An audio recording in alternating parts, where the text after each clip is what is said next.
Now CBS 4 investigates police officers on the clock but refusing to answer calls for help. It's a story that was hard to believe when we first started investigating. But tonight, we have the surveillance tapes. Officers being delinquent on duty. Here's CBS 4's investigator, Jim DeFeeti. 15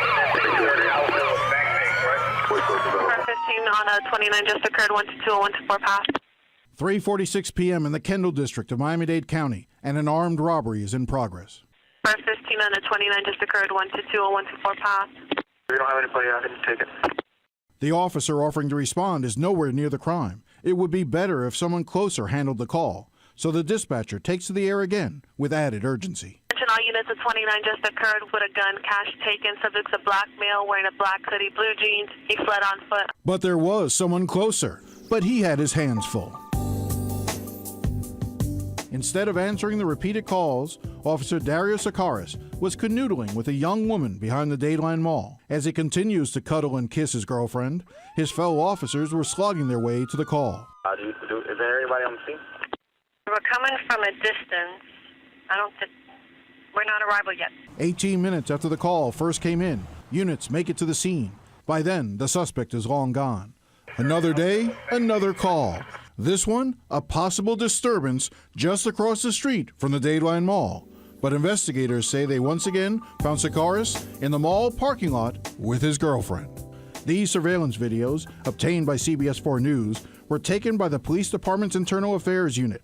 IA spent months following the officers assigned to this section of Kendall, secretly videotaping and logging their activities, even using tracking devices on the officers' cars to catalog their movements. And then there's this video, according to the reports, which shows Sakaris and two other members of the squad drinking Cuban coffee at an outdoor restaurant when a call comes in of an infant having a medical emergency. 5-month-old, not alert.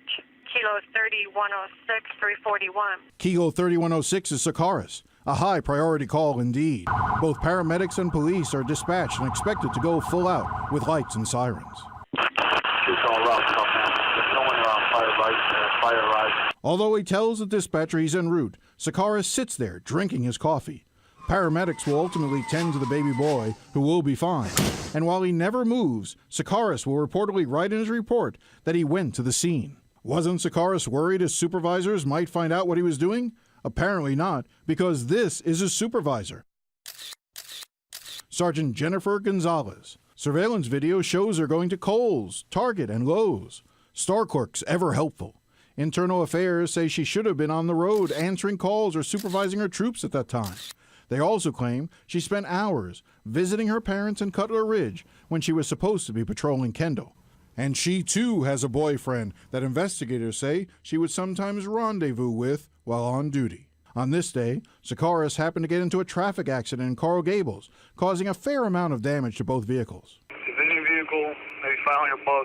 Mine about $1,500. Okay, which one is it, 1,000 or 500? 1,000. A supervisor is required to investigate. The dispatcher tries raising Sergeant Gonzalez, who supposedly is on a call. In fact, she's with her boyfriend. 3180, how long before you can clear reference to 17? Gonzalez doesn't respond. Is there a supervisor on there?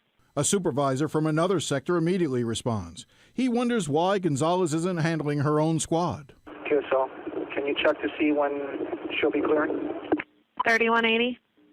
Negative, I will be able to... Could he call me on a number? Sergeant Gonzalez said she was too busy to go and would handle it by phone. Police officials argue Gonzalez's attitude infected the entire squad. When someone calls 911 from a Winn-Dixie and abruptly hangs up, officers Jeffrey Price and Fabian Owens, riding in a two-man car, are told to investigate. Internal Affairs watched as they cruised through the parking lot, never getting out of their car or even, for that matter, stopping. Price and Owens roll by a Chevron gas station, where there is a reported problem as well. On at least one occasion, they never even bothered driving by, Internal Affairs charges. Likewise, investigators documented how Officer Ivan Thomas hung out at La Carreta and Pollo Tropical rather than taking a series of emergency calls that were backing up. We're talking about falsification of official records. We're talking about stealing time that doesn't belong to you because they're supposed to be available for service or duty and they're not. When CBS 4 News first started examining these officers more than a year ago, former Miami Police Chief Ken Harms told us that in all his years in law enforcement, he had never heard of an entire squad ducking calls the way this one had. Not to my recollection. And that's something that certainly, in my view, would be memorable.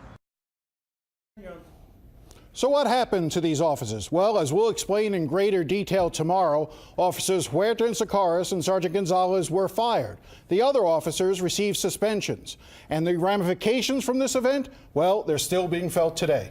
Now, Shannon, I should also, and Elliot, I should point out, we tried reaching the officers, and through their spokesman, the PBA, and through their attorneys, they declined our request for an interview. The video is really unbelievable, and some people might say, Jim, that this is criminal in nature. Well, in fact, the Miami-Dade State Attorney's Office was given this case, was asked to review it, but at the end of the day, Catherine Fernandez-Reynolds decided not to prosecute these officers, instead allowing the department to handle it administratively. And some have lost their jobs, so they're trying to get their jobs back? You're right.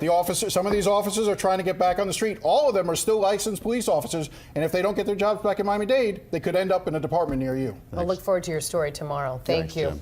Well, the